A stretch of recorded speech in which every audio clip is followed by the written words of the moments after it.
Bonjour à toutes et à tous et bienvenue au Commodities Market Report. Je suis Johan Nizar et très heureux de vous retrouver pour un nouveau tour d'horizon du cours des principales matières premières, également devises exotiques et devises matières premières. Alors il s'agira du dernier Commodities Market Report de la semaine puisque comme vous le savez, demain il y aura un live spécial de 9h à 11h avec Sylvain en compagnie des membres du groupe Facebook des analyses daily FX. Alors programme macroéconomique chargé aujourd'hui sur le tour des matières premières, mais prenez connaissance de l'avertissement lié au risque de trading.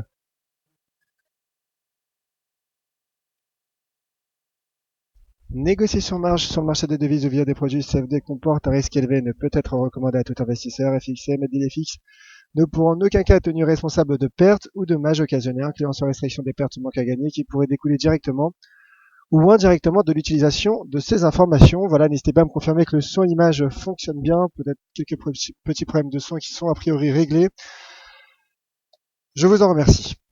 Alors n'hésitez pas également sur le chat à me faire part de vos questions et débutons tout de suite donc avec le cours de l'once d'or, qui se stabilise mais qui tient son support à 1186 $.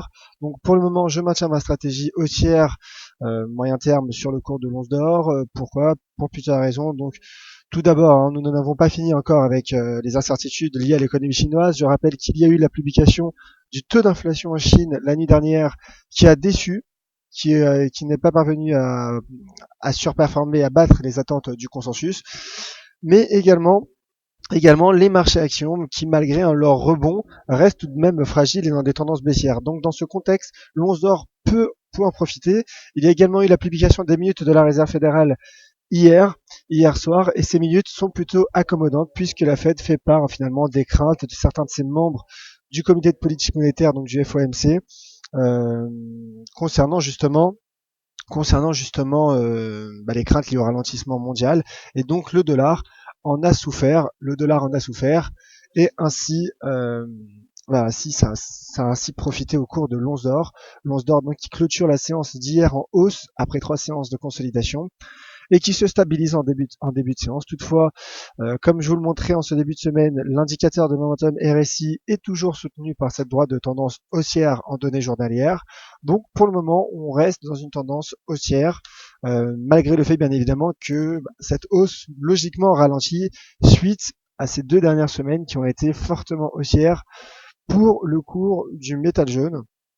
Mais ce point est à surveiller à court terme, ce cluster, donc ce croisement entre cette droite de tendance baissière et ce seuil horizontal, ce niveau horizontal à 1190 $. Donc pour le moment, c'est haussier pour l'once d'or qui se stabilise. Et d'ailleurs, lorsqu'on regarde le graphique de l'US Dollar Index d'FXM, on voit que le dollar finalement ralentit son rebond, freine son rebond, et le dollar consolide tout simplement. Le dollar est fragile. Suite à la publication des minutes. Passons donc rapidement sur le cours de l'argent, donc également car il y a une corrélation entre l'argent et l'once d'or, et on voit que finalement l'argent et l'once d'or, le cours de l'argent et le cours de l'once d'or convergent puisque l'argent tient également un niveau de support horizontal à 15,20 $. Donc pour le moment également, je maintiens mon objectif aussi sur le cours de l'argent pour viser les 15,63 $ à moyen terme. Passons donc au pétrole. Le pétrole qui a fortement rebondi hier, en tout cas qui a bien rebondi hier. Le pétrole qui a profité de la réunion à Téhéran entre les ministres du pétrole iranien, irakien, qatari et vénézuélien.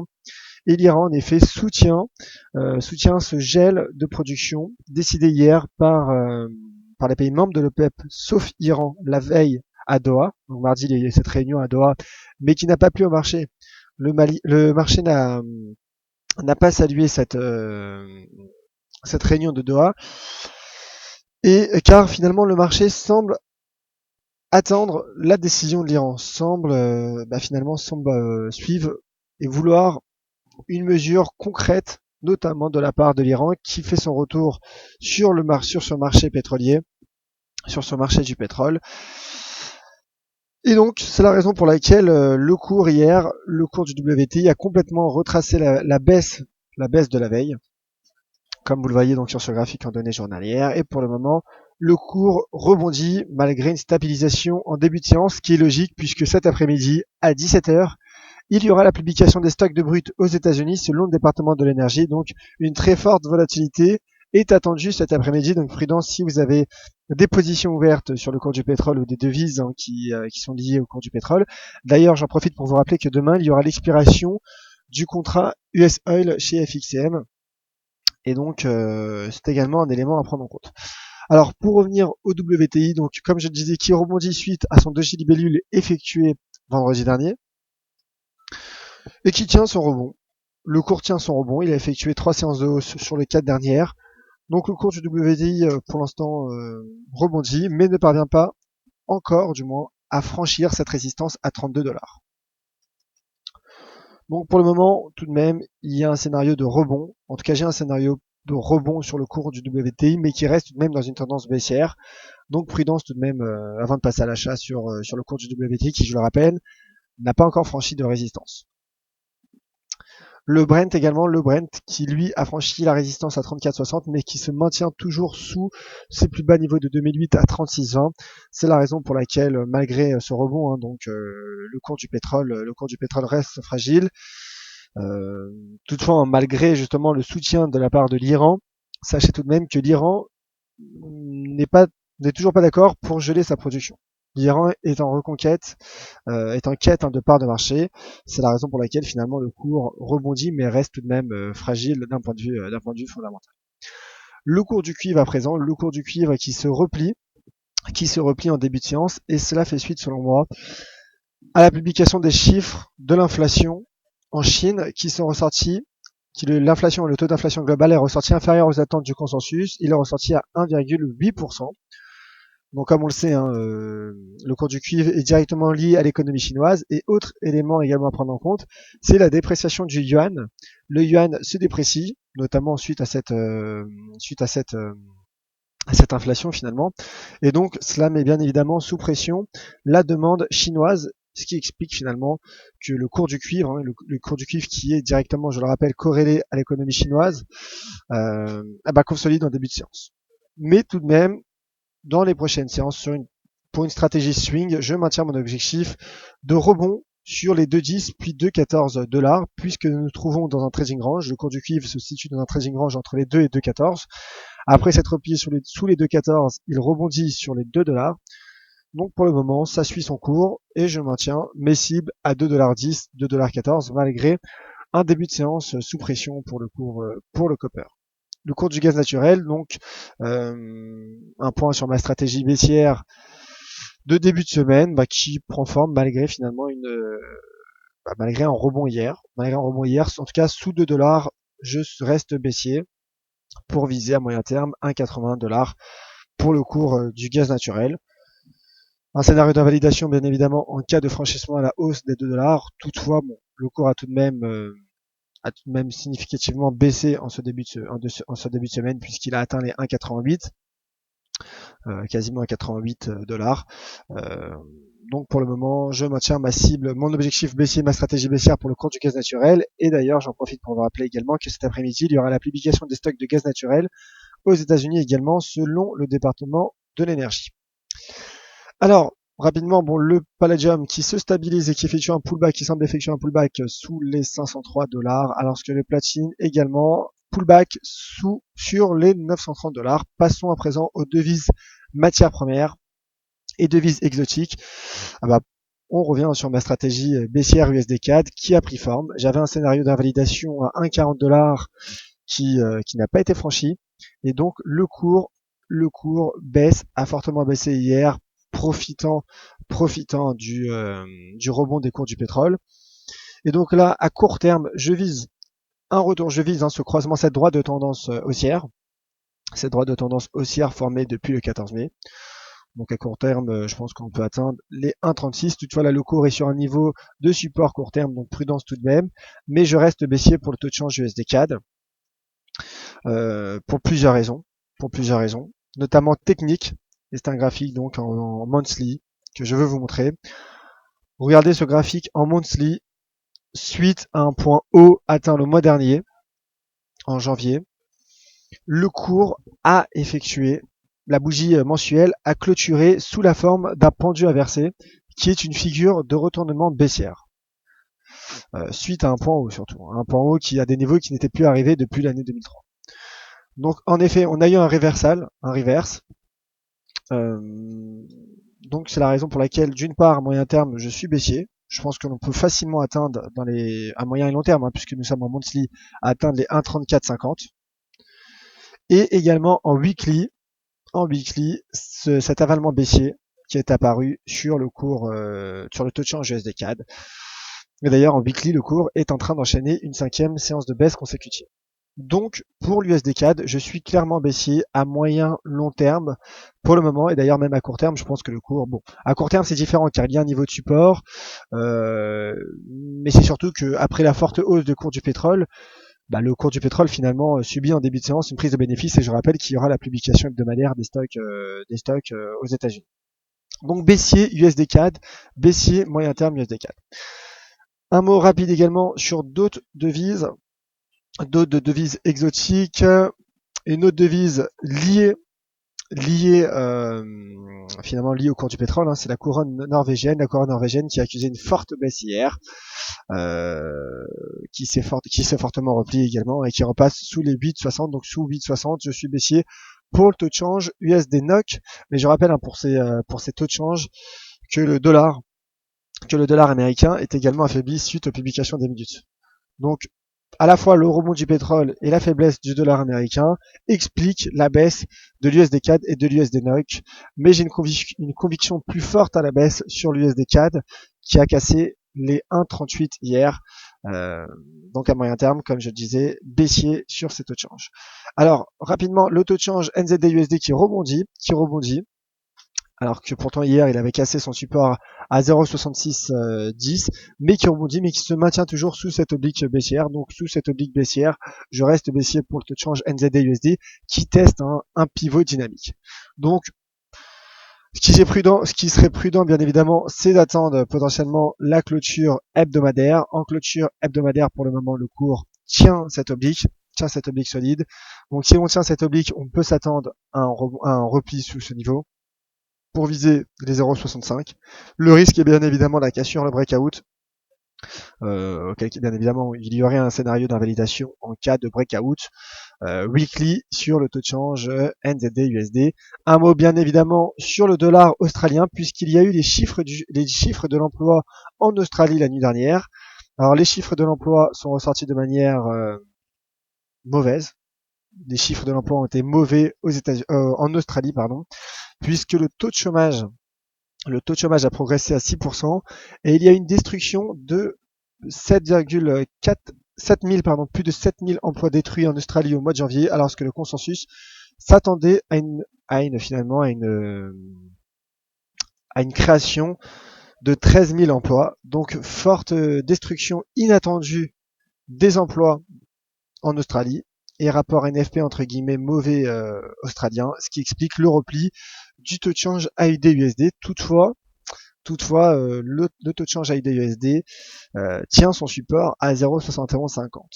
Donc en effet, pour le moment, je suis plutôt neutre sur le taux de change AUD-USD, d'ailleurs qui s'est replié malgré la faiblesse du dollar américain, donc ce qui explique la difficulté du dollar australien. Toutefois, à moyen terme, on peut s'attendre tout de même à la poursuite de ce rebond, de part, notamment comme le disait Vincent ce matin, de part à cette divergence haussière en hebdomadaire, cette divergence haussière de RSI sur le taux de change AUD-USD à surveiller. Donc en effet, pour le moment, à court terme, je suis neutre, mais à moyen terme, je pense en effet que le rebond pourrait se poursuivre. Et enfin, dernière paire de devises dont je voulais vous faire part ce matin, et c'est une stratégie que je suivrai d'ailleurs, c'est le taux de change USD MXN, USD peso mexicain. Pourquoi? Car tout d'abord, techniquement, il y a pour le moment une cassure en cours de cette oblique haussière, de cette droite de tendance haussière qui a été formée depuis le mois de décembre. Et celle-ci s'explique par la décision hier de la Banque centrale du Mexique de relever ses taux directeurs, et la Banque centrale mexicaine a relevé à 3,75% son principal taux directeur, son taux de refinancement, alors que finalement le consensus attendait à 3,25 et un statu quo à 3,25. Mais toutefois, hein, malgré cette forte baisse, malgré ce fort renforcement du peso mexicain, le taux de change USD MXN a tenu cette oblique haussière. C'est la raison pour laquelle j'attendrai la clôture journalière, qui est en train de casser sa droite de tendance, et également et surtout la clôture hebdomadaire qui serait plus significative. D'ailleurs, j'en profite pour vous également, pour ceux qui ne savent pas, pour vous annoncer que cet après-midi, il y aura la publication des minutes de la banque centrale du Mexique, suite donc à cette décision de relever ses taux directeurs. Donc, stratégie baissière sur le taux de change USD MXN, mais j'attends tout de même une confirmation de cette cassure, de cette droite de tendance haussière. Baissier tout de même sur ce taux de change. Et je ferai un point dans les prochains Commodities Market Report. Ne vous en faites pas. Passons donc à présent aux questions. Beaucoup de questions qui me sont posées sur le chat. Et d'ailleurs, un commentaire de la part de Ravchen qui indique justement qu'en Australie, 7900 emplois ont été détruits le mois dernier. Voilà, donc quasiment 8000. Merci, ma chère Ravchen, pour cette précision. Visiteur qui demande mon avis sur le gaz naturel. Bah, comme je le disais, je suis baissier sous 2 $ pour le cours du gaz naturel qui rebondit. Je maintiens pour le moment mon objectif à 1,81 $. Mais on voit que le cours se stabilise tout de même. Mais c'est la raison pour laquelle sous 2 $, je suis baissier. Visiteur qui demande un point sur le taux de change GBP Yen, bien sûr mon cher visiteur. Le GBP Yen qui arrive tout de suite. D'ailleurs, GBP CAD est également à surveiller, hein, GBP CAD, car le dollar canadien se renforce et la livre sterling se déprécie fortement. Je rappelle qu'hier le taux de chômage a déçu en Australie, que le taux d'inflation également. Donc là, je fais juste une parenthèse sur le GBP CAD, qui est également une paire croisée à surveiller. J'attendrai tout de même la cassure par la Chikou de la Kijun pour viser plus bas, pour entamer une stratégie baissière, mais en tout cas, je surveille cela de près. Alors le GBP Yen pour visiteurs. Alors GBP Yen, ça arrive. GBP Yen, bah écoutez, c'est baissier, hein, GBP Yen est baissier. Le yen se stabilise, mais c'est surtout la livre sterling qui lâche. Comme je le disais, la livre sterling est baissière, et d'ailleurs, nous sommes en pleine discussion concernant l'éventuel Brexit, donc qui affaiblit d'une part la livre sterling, mais également le cycle accommodant dans lequel se trouve la Banque d'Angleterre. Et ce cycle accommodant est renforcé par la publication mardi donc d'un taux d'inflation décevant et d'un taux de chômage qui est également décevant au Royaume-Uni. Donc baissier sur le GBP Yen, mais toutefois je ne passerai pas un ordre de vente à ce niveau. Pourquoi? Car nous sommes sur un niveau de support. Nous sommes sur des plus bas, sur des niveaux de support.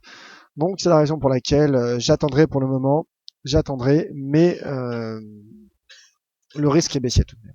Le risque est baissier, mais nous sommes sur des niveaux de support. Commentaire de la part de Gilbert. Gilbert qui nous met une analyse graphique sur le WTI.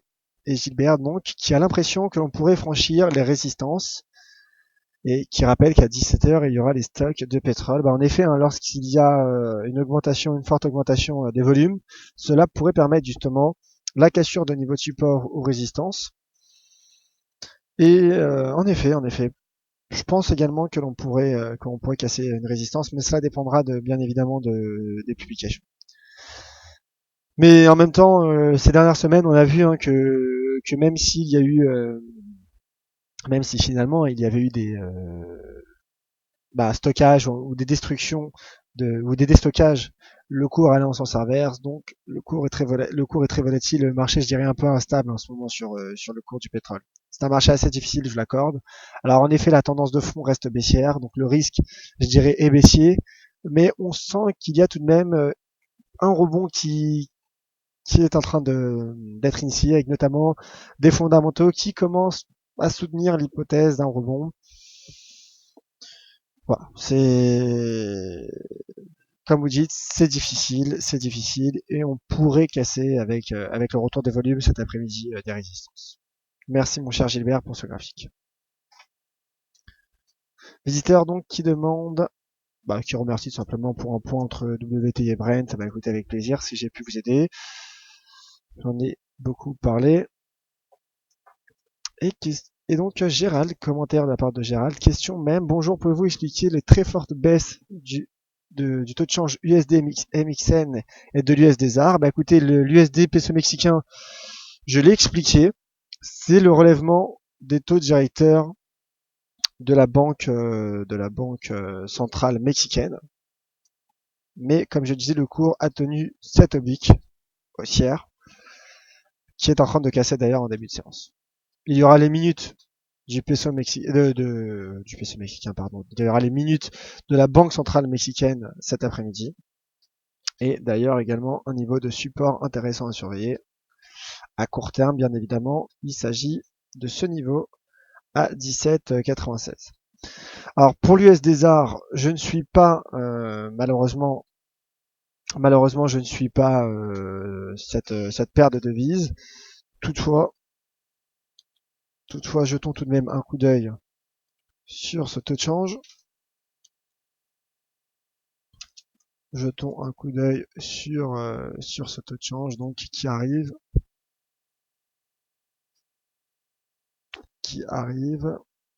Et donc en effet, il y a eu un fort repli hier, déjà il y a eu la baisse du dollar américain. Le dollar américain consolide suite à la publication des minutes de la Fed. Donc d'une part, il y a cet événement qui a affaibli. Et toutefois, je vous avoue que je ne suis pas particulièrement la macroéconomie la macroéconomie sud-africaine, donc je ne pourrais pas vous renseigner sur ce taux de change, en tout cas sur ce renforcement. Voilà. C'est le taux d'inflation sud-africain qui est ressorti largement supérieur aux attentes du consensus. Voilà. Le taux d'inflation en Afrique du Sud est ressorti à 6,2% hier, alors que le consensus s'attendait à un taux d'inflation à 5,93%, et l'inflation sous-jacente est ressortie à 5,6%, alors que le consensus s'attendait à une inflation sous-jacente à 5,3%. Donc voilà. Et d'ailleurs, en même temps, et dans l'après-midi, les ventes au détail ont progressé également, largement battu les attentes du consensus, puisqu'elles sont ressorties en hausse de 4,1%, et les analystes en attendaient 3,3%. Donc voilà. Voilà mon cher Gérald. Alors peut-être dernière question rapidement, car dans quelques minutes il y aura le morning meeting de Vincent Gann, Viteur, qui indique que pour le peso mexicain, ce n'est pas le contraire qui aurait dû se produire avec le relèvement des taux. Non, puisque justement le peso mexicain s'est renforcé, puisque la banque centrale mexicaine a relevé ses taux, donc ça soutient le peso mexicain, et donc ça affaiblit le taux de change USD MXN. Et Ravchen, pour le gold, range d'indécision, hausse ou baisse. En effet, de long terme, on se trouve dans un range sur le cours du gold.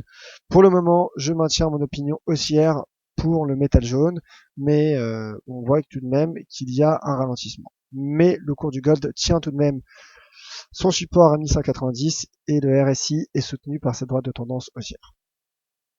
Voilà donc pour toutes les questions. Alors on se retrouvera cet après-midi à 17h30 pour la closing bell, pour analyser un résumé complet sur la séance du jour.